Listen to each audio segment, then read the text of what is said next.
Muy buenos días, Master Clever Loor. Recibo un cordial saludo de las estudiantes que están aquí presentes en esta sala.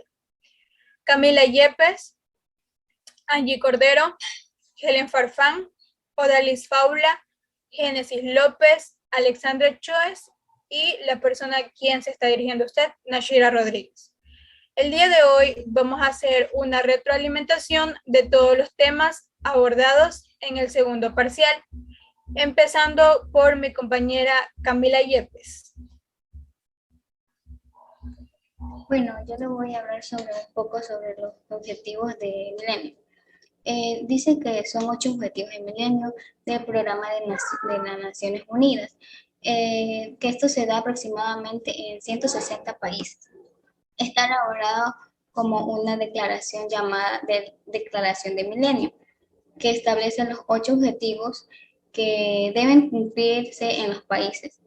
Estos objetivos fueron creados en el año 2000, en donde hicieron un pacto. Fue ofrecido un mundo mejor para los seres humanos, como la reducción de la pobreza y para una mejor vida de las personas, de un poco de bajos recursos. Dice que las Naciones Unidas y los programas, los proyectos de lo que se quiere dar el objetivo de milenio, con la calidad de vida de lo que es el planeta, conjunto a los trabajadores, para mejorar lo que es la calidad de vida. También se afirma que ha iniciado el camino para la mejora de estos proyectos, ya que en lo global dice que antes, por las guerras, por los desastres naturales, por esos tipos de problemas, porque son problemas, llegaron a estos objetivos para dar una solución y así poder mejorar lo que es la vida de las personas.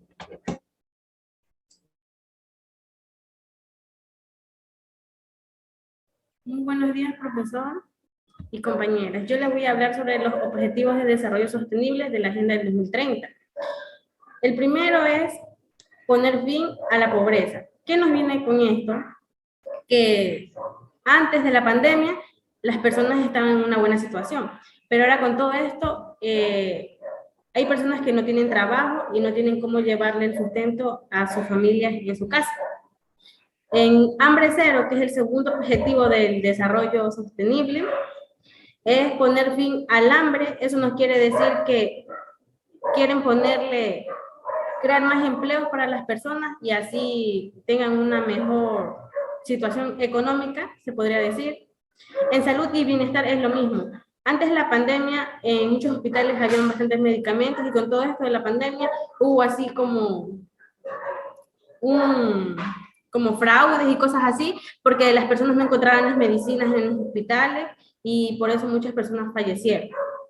Y en educación de calidad, lo que quiere mejorar este objetivo es que todas las personas, así sean que tengan capacidades especiales o diferentes, las incluyan en todos los centros educativos para así poder mejorar la calidad de vida de las personas. Igualdad de género se refiere a que tanto hombres como mujeres podemos trabajar en cualquier empresa, no solamente porque sea hombre puede trabajar, porque las mujeres también podemos desarrollar así un buen rol y ser empoderadas. En energía asequible y no contaminante es porque en algunos lugares no existe redes así como de energía, no tenían energía eléctrica, entonces gracias a esto ya la luz eléctrica ya está llegando a más lugares. El trabajo decente y crecimiento económico nos quiere dar un mejor trabajo para las personas y que así crezca su economía. Y la reducción de las desigualdades, o sea, que tanto hombres como mujeres somos iguales. Y la última de crear la alianza para lograr los objetivos es que si no todas las personas, no todos nos unimos, no podemos lograr esto. Y esto del desarrollo sostenible tiene que ver con la UNESCO, porque fueron creadas por ellas en el año 2015 y va a seguir hasta el 2030. Gracias. Aquí en la siguiente imagen se pueden observar que todas las personas tenemos los mismos derechos y oportunidades. Todos somos iguales. Gracias.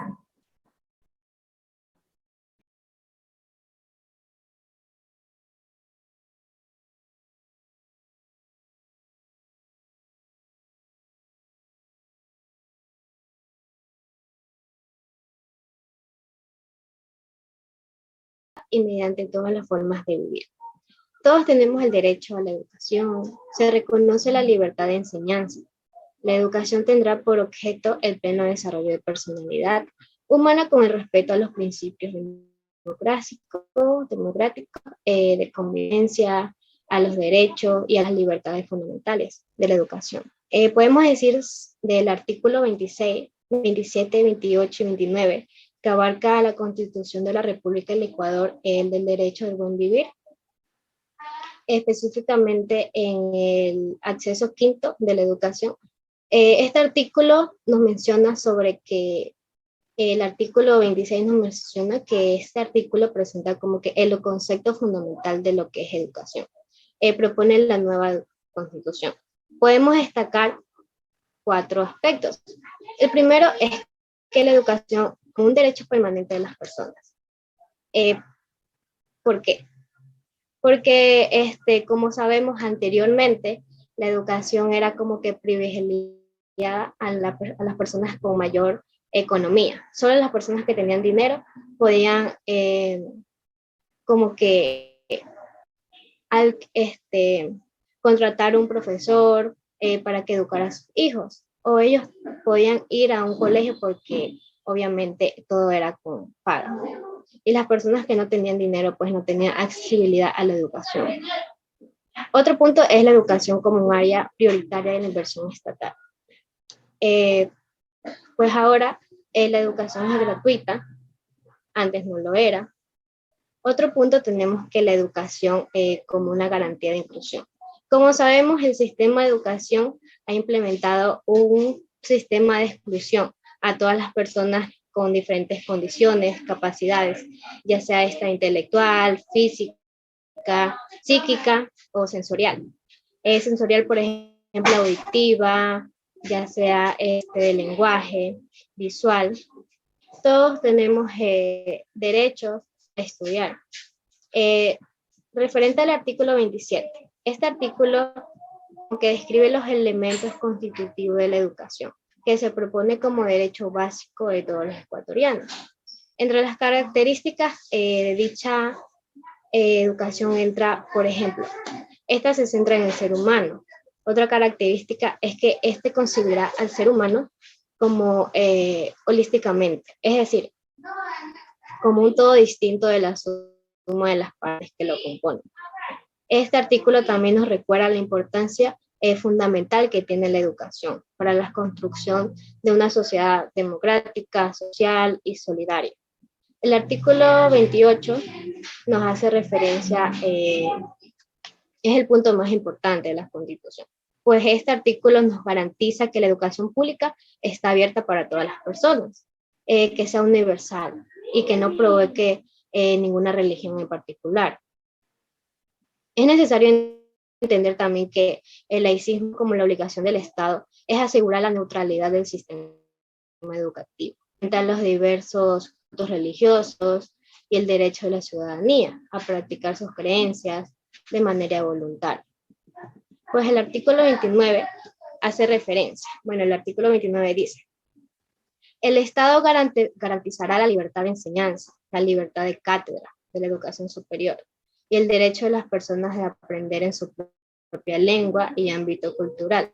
Las madres y padres y sus representantes tendrán la libertad de escoger para sus hijos e hijas una educación acorde a sus principios, creencias, acciones pedagógicas. Por ejemplo, les doy un ejemplo. Yo como madre, si mis creencias fuera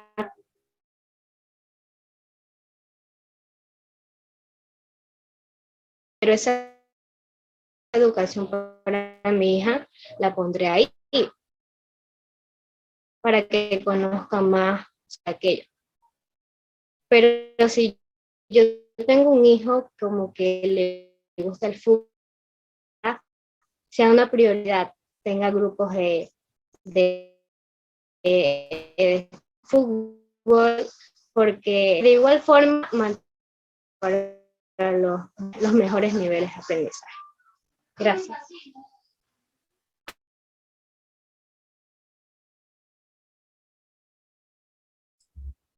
A continuación vamos a hablar sobre el Plan de Creación de Oportunidades 2021-2025. Siguiente diapositiva.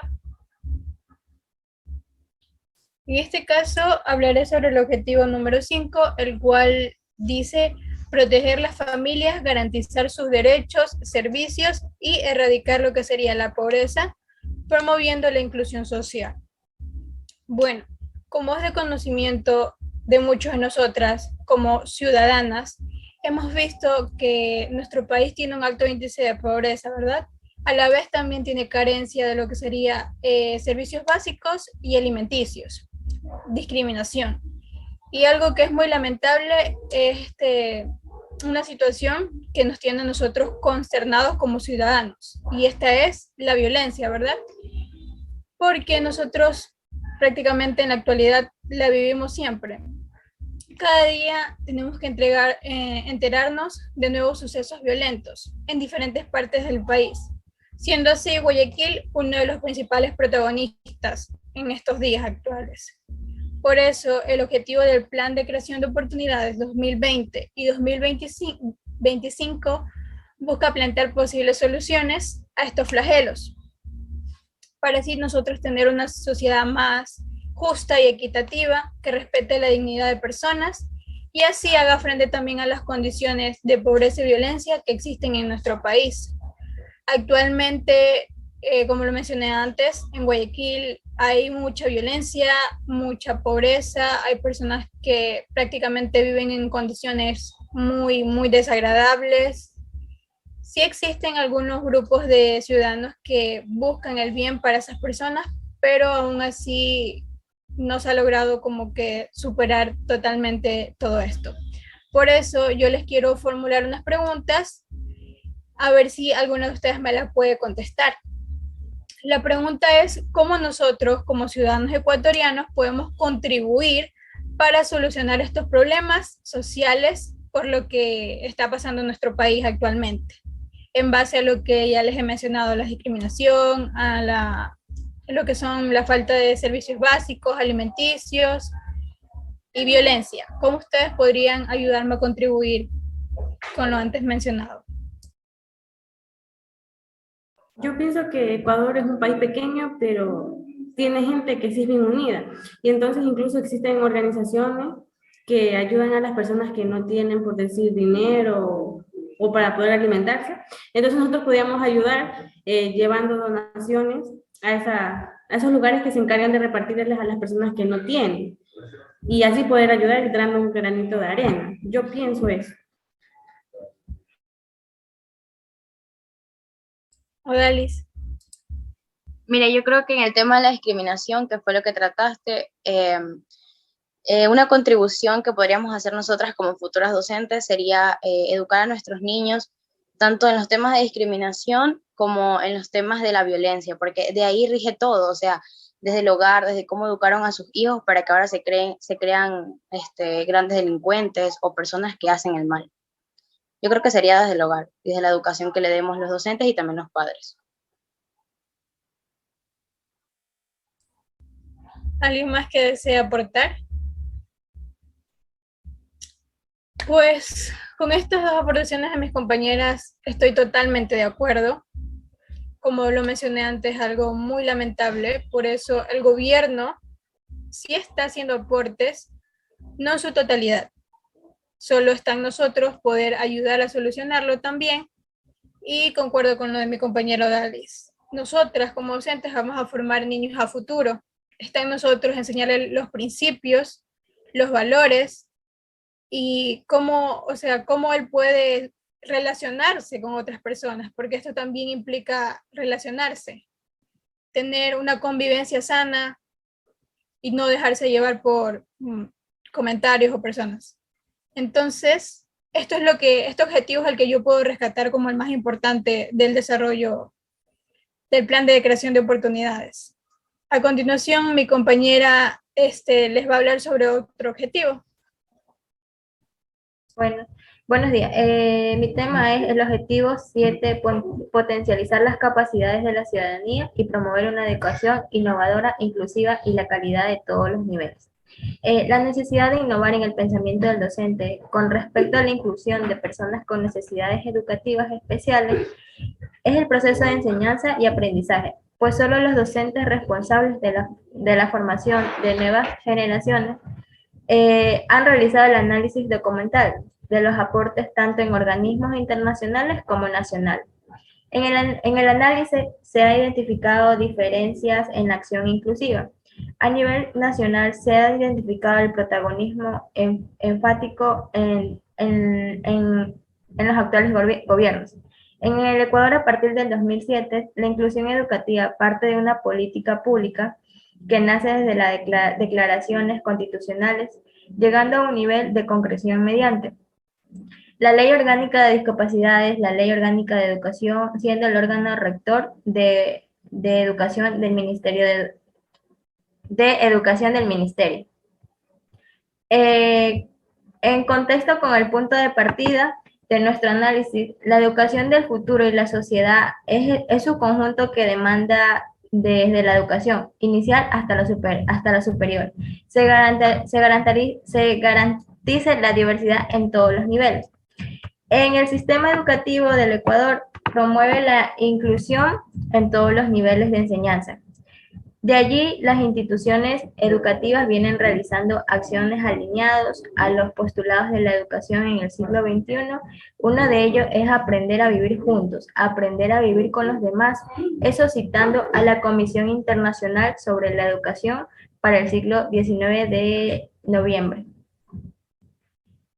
Aquí les voy a compartir una frase. La educación es un derecho de las personas a lo largo de su vida y un deber ineludible e inexcusable del Estado. Constituye un área prioritaria de la política pública y de la inversión estatal. Garantía de la igualdad e inclusión social y condición indispensable para el buen vivir. Las personas, las familias y la sociedad tienen derecho y la responsabilidad de participar en el proceso educativo. Como se ha mencionado actualmente, la intencionalidad de las políticas del Estado ecuatoriano es promover la inclusión en el sistema educativo en todos sus niveles.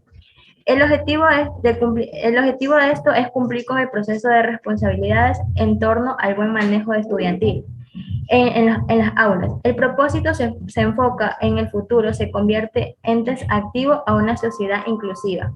Este cambio paradigmático se ha venido proponiendo y ejecutando para su logro en el país desde hace 10 años y se ha convertido en el reto nacional, por lo que los docentes de educación básica, bachillerato y tercero y cuarto nivel en mayor o menor involucramiento son responsables del alcance a la inclusión educativa. Gracias.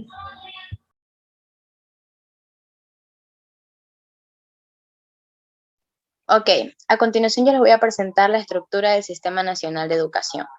Dicta que el Sistema Nacional de Educación comprenderá las instituciones, los programas, las políticas, los recursos y los actores del proceso educativo, tales como las acciones en los niveles de educación inicial, básica y bachillerato. En cuanto a los niveles, tenemos la educación inicial, general básica y bachillerato. Las modalidades, la modalidad presencial, que es la que ya no podemos vivir por el tema de la pandemia, la modalidad semipresencial, que están viviendo los chicos del colegio actualmente. Un día van al colegio, otro día se conectan por Zoom, y la modalidad a distancia, que se asemeja a la que estamos viviendo ahora nosotros, los estudiantes de universidad. Las instituciones serían las particulares, las públicas y las fiscomisionales. Los actores del proceso educativo son, como sabemos, un triángulo que está conformado por docentes, alumnos y padres de familia. Y los recursos, pues los humanos y los económicos. Para concluir con este tema, sabemos que en Ecuador la educación está orientada por el Sistema Nacional de Educación, el cual contempla el sistema intercultural bilingüe y el sistema de educación superior. Bueno, yo sí les tengo una pregunta, y bueno, en mi caso yo estudié en una escuela pública. Pero yo quisiera saber si alguna de ustedes estudió en alguna escuela pagada y cuáles creerían ustedes que es la diferencia entre estudiar en una privada o una pública. O sea, ¿qué creen ustedes que es la diferencia? Diría que la educación. Yo estudié en una pública y en una privada. Y diría que es muy diferente porque en la pública los profesores son como un poquito más amables, más gentiles en el momento de explicar, te lo explican bien, tienen como paciencia hacia el estudiante. Vuelta en una privada no, ahí se va lo que es directo al grano, si entiendes también. O es que otra diferencia es que en la pública vuelta, bueno, donde estoy, donde sepa, en la pública no se paga como para pasarlos de curso, vuelta en la privada, sí, uno da plata como uno le dice y lo suben al siguiente curso que es.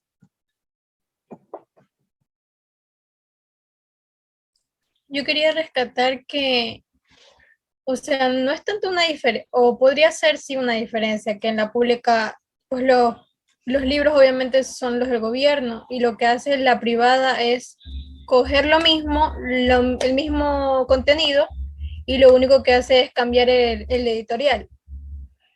¿Con qué fin? Para venderlos. Entonces, considero que desde ese punto de vista realmente no es mucha la diferencia, solo que el colegio, ya sea el pagado, como que se quiere beneficiar de aquellas cosas que un colegio público no tiene. Desde ese punto de vista yo lo veo. Bueno, en mi caso yo estudié en una pública y también había profesores como que daban por debajo plata para pasar al otro curso. Y yo creo que la diferencia sería como que, bueno, yo he escuchado, como que en la privada como que dan como que más directo, van más al grano en la educación, en cambio en la pública es como que un poquito retrasada, por decirlo así. Porque había un primo que era menor grado que yo y sabía cosas que a mí recién me estaban enseñando, por decirlo así. O sea, puedo decir que mi compañera Génesis tiene mucha razón. La educación en la escuela o colegio pagado va más allá de una escuela pública. Pero no es porque exista una desventaja, sino porque, o sea, ya está en cada colegio el querer sobresalir. Me explico, porque el currículo es el mismo, sea pública o pagada.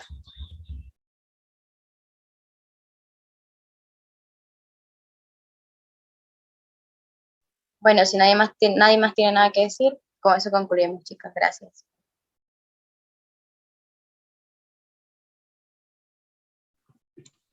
Eh, a mí me toca hablar sobre la ley orgánica, de la ley orgánica de la educación intercultural. ¿Qué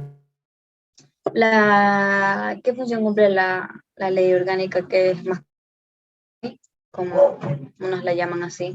Es que regularizan que todos los organismos educativos hacen que respeten a los estudiantes, así como también cumplen sus obligaciones, y en caso de no hacerlo, se les da respectivo castigo.